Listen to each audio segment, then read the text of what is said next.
I think the grand challenge there is first, how do you deal with that, right? Where are you going to find energy, right? Number one. Number two is that digital platforms are moving very fast because we're at the end of Moore's law. End of Moore's law means that your chips are going to be having more functionality, but these are going to be specialized functionality. And this specialization has to do with what is actually running on them. If algorithms move, workloads move, that chip also has to be completely redone. And so there are challenges with, how do you deal with advances in digital design that move so fast? How do you invest in that? Because you want a return on your investment as well. And how do you, what is the life cycle of your products? Then you have to worry about cooling and all the other issues that are coming with the physical challenges of advances in technology. This is Babak Falsafi, the president of Swiss Datacenter Efficiency Association, and you're watching Data Center Go-to-Market podcast. Welcome, Data Center friends. It's Joshua Feinberg from the Data Center Go-to-Market podcast, and I'm thrilled to have a very special guest joining me here today. I'm welcoming Babak Falsafi, who is the president of the Swiss Data Center Efficiency Association in Switzerland. Babak, welcome to the podcast. Thank you for having me. I'm thrilled to have you joining me. So I'm super curious. You have a lot of interesting projects going on at the same time. You have a really, really impressive background. What led you to the point where you wanted to be in this leadership role with the Swiss Data Center Efficiency Association? I am professor of computer science at Swiss Federal Institute of Technology in Switzerland, EPFL, and I had launched a research center at EPFL on the future of data centers. At the time, we could see the digital platforms were sort of slowing down in density, and we wanted to see if we could make them more sustainable, use less electricity, less resources. And so I was invited to a group of people who had already started this project. At the time, we weren't really officially registered as an association, and they invited me because I was a founding director of EcoCloud EPFL to join this. So yeah, it seems like depending on the region of the world you're in, you were either ahead of the curve a couple of years or seem very timely, but now we're in this place where so much of the growth of digital infrastructure is now power constrained. Yeah, absolutely. I mean, it's been an interesting ride. I recently wrote an article, by the way, about the entire history of servers and how we went from enterprise equipment in the 90s to what was eventually the cloud data centers. And now we're looking at a new era called the post-Moore era of computing, because Moore's law, which is a phenomenon that explains physically why things basically get denser, these chips get denser every 2 years, that's sort of slowed down. And data center growth is still, there's a lot of demand for it. So we need to find a way to build them more efficiently and operate them more efficiently. So do you envision that some of this platform that you're building, that you're promoting for Switzerland, is going to be something that throughout Europe and globally that's going to eventually be emulated? So we saw a need in the market for a proper set of standards to quantify efficiency and emissions in data centers. At the time, data centers for the first 10 years, the concern was, well, we're going to build these big buildings, we're going to provide infrastructure to host the computing equipment, and there was a lot of supplementary electricity energy that was going into housing the IT equipment.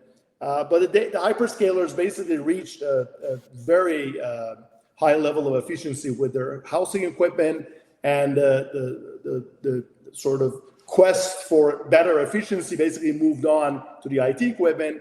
That was only with the hyperscalers around the world, but half of the data centers in the world are not operated by hyperscalers. They're actually, in Europe, it's a colocation market.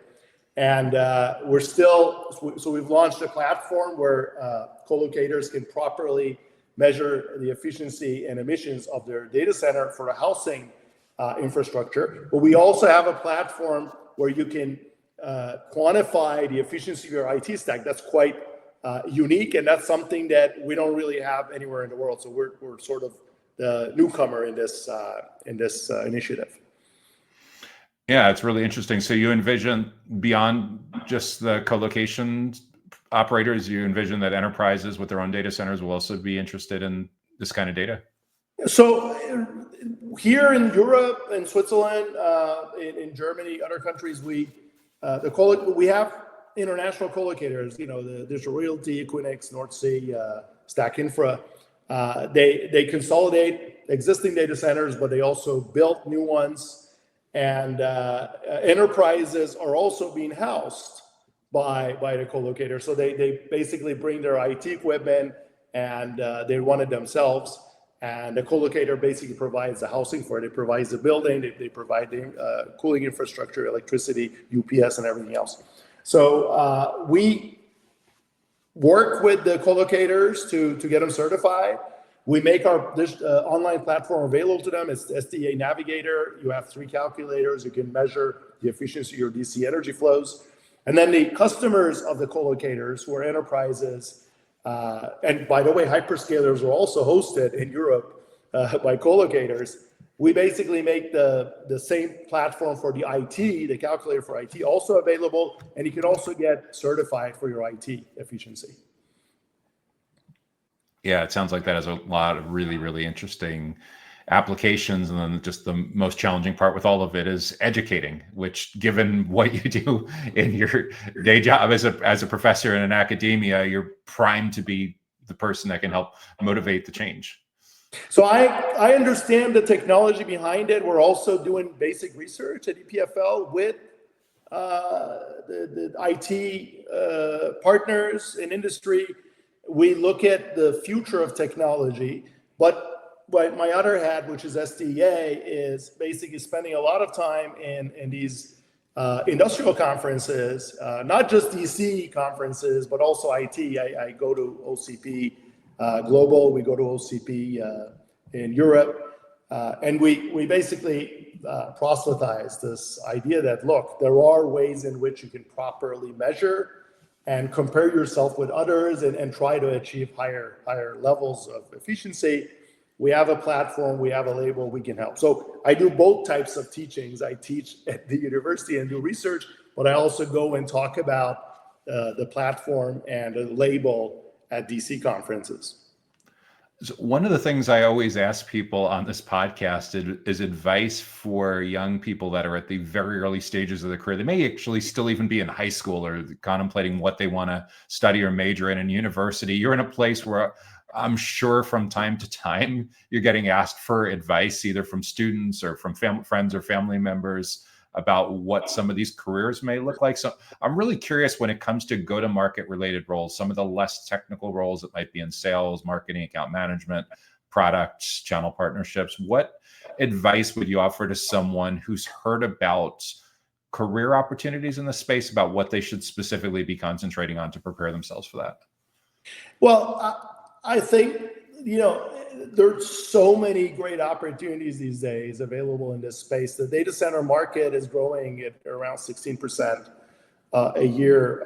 I think I've seen studies where they said that the 2024 overall data center investment was about $300 billion in the world.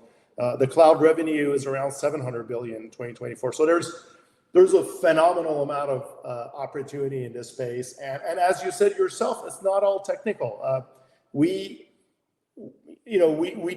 don't necessarily prepare people properly for the future of what data centers, how to build data centers, how to operate data centers. So I think there's a lot of opportunity for people to sort of get into the space of what these things will look like in a few years from now, because they're also advancing super quickly.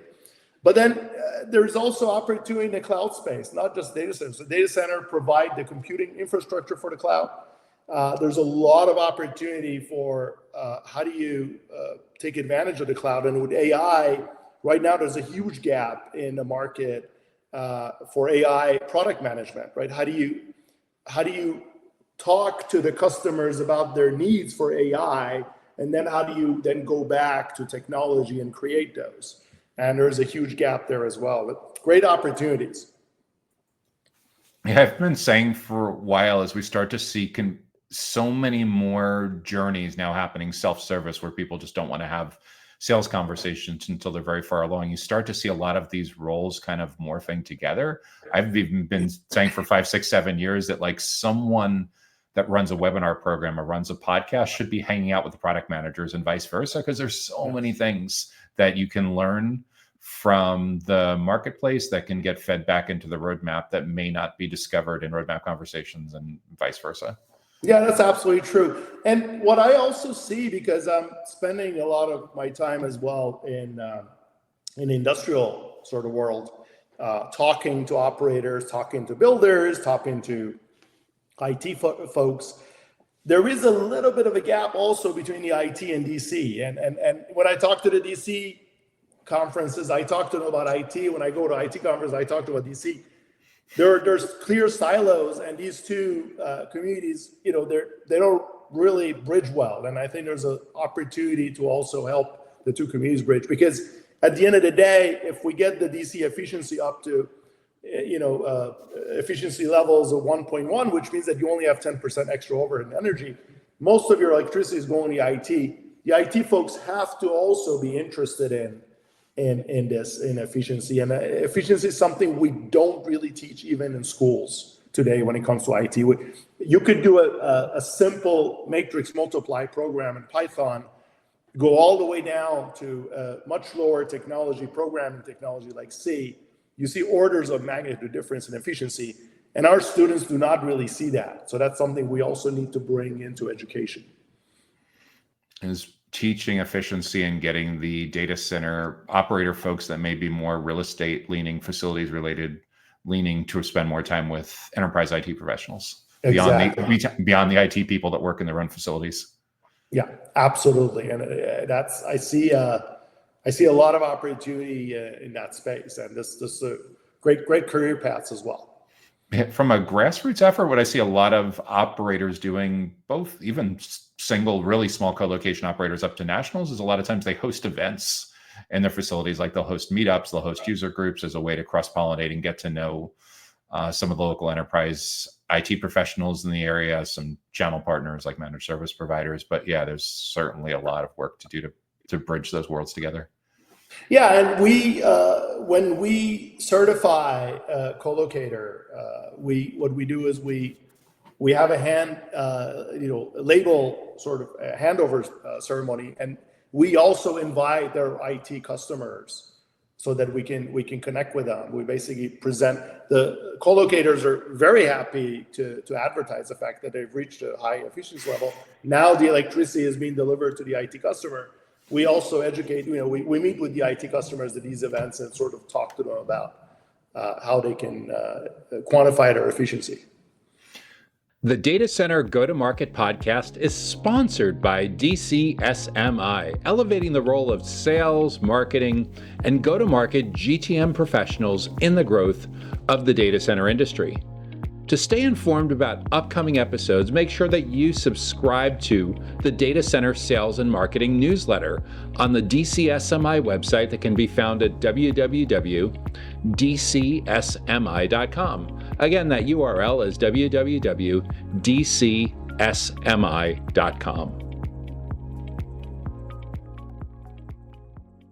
So that's some great insights for someone that's really early on in their career. What about someone that you may have worked with 10 or 15 years ago, you haven't seen in a while, you used to be close to them, you bump into them at a conference, and you sense that they're a little bit burnt out and they're trying to figure out what they should do for the next chapter in their career? What kind of guidance would you offer to someone over breakfast or coffee?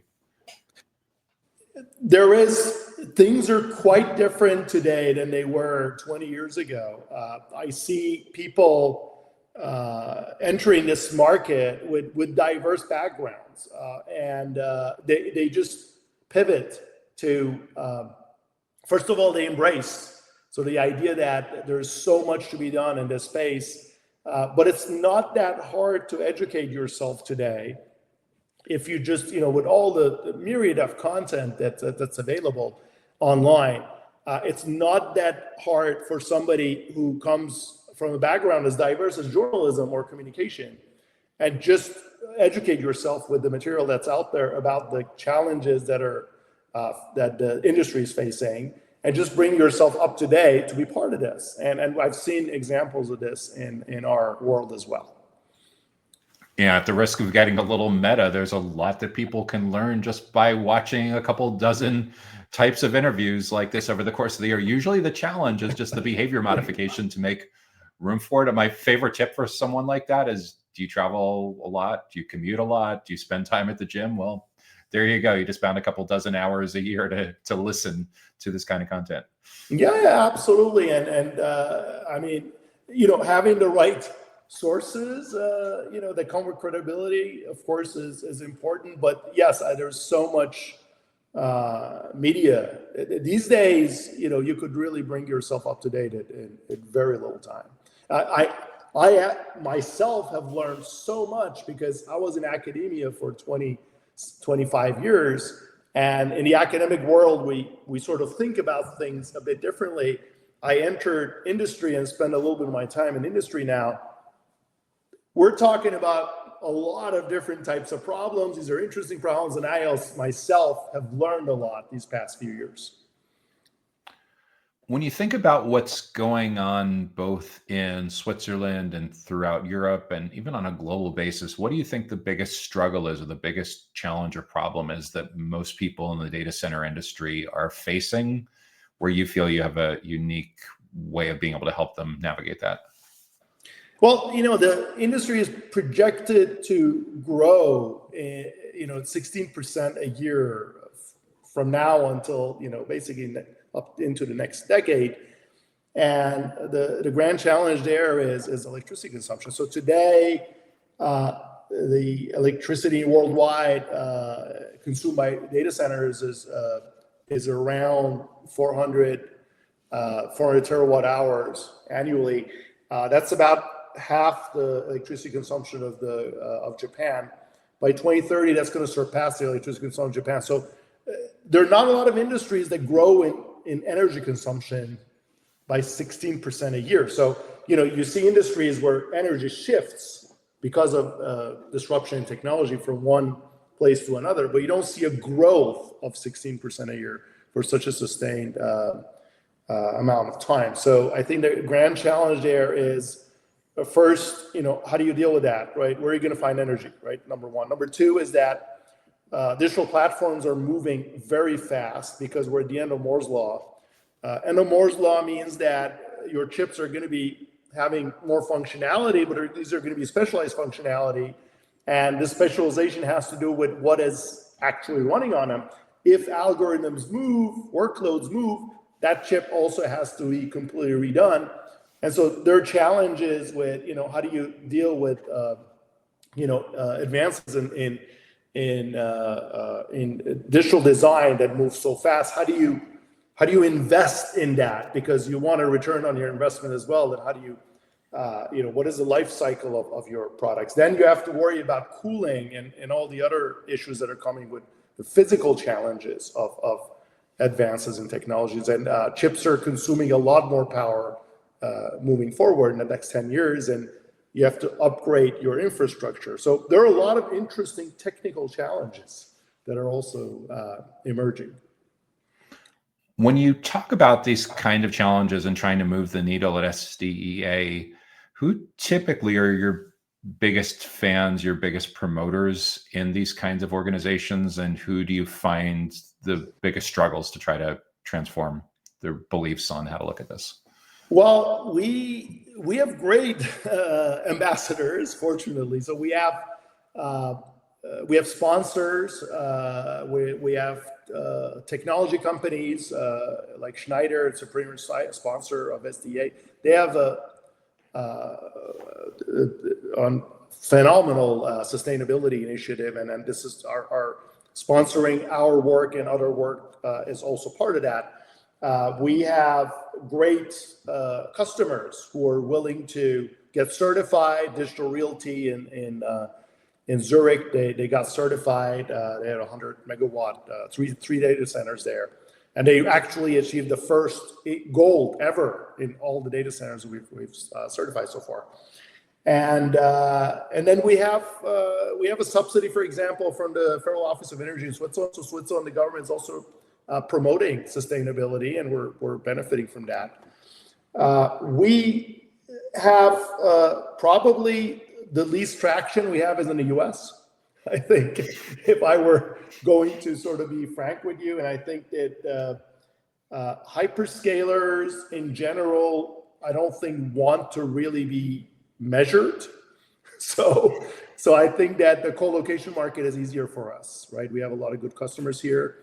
And now also in the Nordics, I'm looking forward to connecting with customers in Nordics, because they're actually emerging as a great promoters of just hosting data centers, but also being sustainable. So is this usually someone that's in an ESG role, or are they usually the primary person who's advancing this kind of initiative, or are there other roles that are emerging as equally as interested in this topic besides ESG? We have in Switzerland, we have data center operators, technical operators who are super excited, and somebody from high up in the company says, look, we need a sustainability metric, we need an index, we need to be able to show that we're doing something. We have a lot of data centers who just advertise that this is our PUE, like that happens all the time. People also advertise it on their web pages. But that was a PUE, that was a theoretical PUE, and it's not really a PUE that somebody measured properly over a time span of a year, if at all, if it was actually somehow even projected in the design of the data center, because it's just a number that's advertised. But we have DC operators that are excited about sustainability, and they're given a little sort of green light that says, go, try to establish this for us, so we can show it. We have auditors. We have a network of auditors. These are also ambassadors for us, and they work with data center operators, and then there are governments that are also coming with regulations, right? So Germany, EU, they have regulation. Germany requires reporting now. That reporting is not an official reporting; it's just a individual operator reporting. But eventually, it's coming. Yeah, no, that makes a lot of sense. When you think about where we're headed next, and you look out into your crystal ball with like a 2, 3, 4 year time horizon, what do you think changes about the nature of the work that you're doing with the Swiss Datacenter Efficiency Association? We're gonna. This is off record, but we currently have 3 levels that we advertise for. We have a quantitative index, and the thresholds are publicly available on our website. We have requests from the market to perhaps push to a platinum level, introduce a platinum level. Right now, gold is at about index of 1.2, and platinum would probably push around 1.1. And there are already operators who are reaching that. I mean, we have data centers that don't even qualify at 1.5, right? 1.5 is the lowest, right? So that's one change I see happening. I see that we also move to a traction with the Navigator first, where people have no idea what's actually happening in the data center, whether it's the IT stack or whether it's the DC energy flow. In the DC flow, people may not even have the right counters in place. Some of the older data centers, the newer ones, they all do. So use the Navigator as a way to design data centers, use the Navigator as a way to measure efficiency, and then eventually when you get it to the point where you're interested, you also get the label. So we introduced the label first, but I see in the coming years probably at least half of our traction would come from just the use of the Navigator. The Navigator is available online. People can just pay for it and go use it. Yeah, so the Navigator is like an online tool that operators can get access to benchmark what they're doing and figure out where they are with their efficiency rating. Yeah, basically it's 3 calculators. There's a DC calculator. The DC calculator comes from 6 pre-configured energy flows. It does take into account heat recycling, which is super important. And it's not as big of a deal maybe in the US and other parts of the world, but in Europe now people build data centers near heat recycling zones. Yeah. And so we actually capture that in the index. The index includes, if you have heat recycling, You can take that and go. We take into account renewables on premise. That also gets factored in the index. So that's one calculator for the DC energy flow. Then we have an IT IT calculator, which basically quantifies how efficiently do you really use that 10 kilowatt that was delivered to the rack. And then we have an emissions calculator, which uses information from the electricity provider about the sources of electricity and the emissions. And we then calculate also an emissions index on top of that. So it sounds like if you were going to import that methodology into the US, there'd need to be some different calibrations around. It's super interesting because in the course of hosting dozens of these interviews a year, especially in the Nordics and other parts of Europe, heat reuse always comes up. In the US, I can't remember more than one or two people getting anywhere near talking about something related to it. It just seems like it's a big difference in culture and how to approach a lot of these issues right now. So we go to DC conferences in the US as well. We've been to Dallas. I've been to OCP. I'm actually a member of the OCP Sustainability Task Force. OCP is the Open Compute Project. The global summit has 7,000 IT people. Last year it was in San Jose. So we go to conferences also in the US. The calculators are not really country specific. So DC energy flows, if you have heat recycling, we have a flow for that. If you don't have it, that's okay. We can still calculate your efficiency of DC flow. If for the emissions, we have a calculator for Switzerland. We also allow the operator to, if they have a document that says here is the emissions from the electricity company that gave us information about the emissions, you can just plug that in with that document. The auditor basically will just validate that. We also work with a consortium here in Switzerland that are building an online emissions platform from the various grids in Europe, so you can make that information directly available in our tool. So you don't have to, if you're connected to it, you don't even have to enter anything. So yeah, that's super interesting with how it gets normalized globally, which the moment a data center operator has facilities in multiple continents certainly becomes an issue with them wanting to make comparisons, especially if they're publicly traded. Yeah, actually. So Digital Realty, they operate data centers around the world, and they advertise the fact that they reached gold in Zurich internationally. We saw a lot of PR traction around the world from Digital Realty in this certificate they got a few months ago. Yeah, no, it's really interesting how it's become a huge part of the narrative and the competitive positioning and the differentiation for the operators to be out in front of this, even if it's only in one pocket of the world so far. Exactly.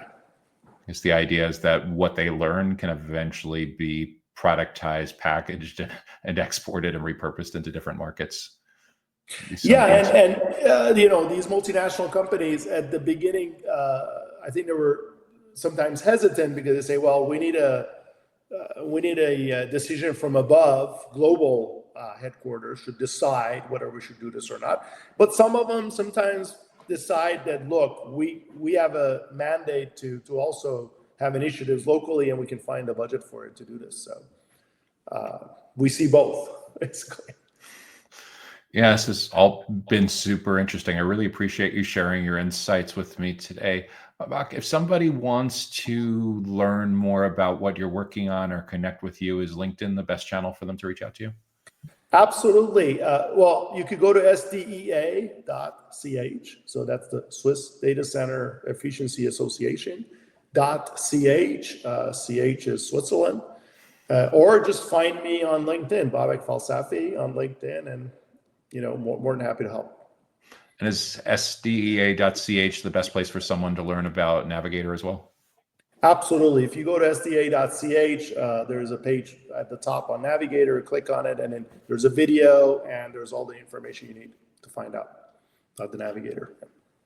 And is there a preferred social channel that would be a good place for someone to follow if they wanted to learn more about what you're working on at SDEA?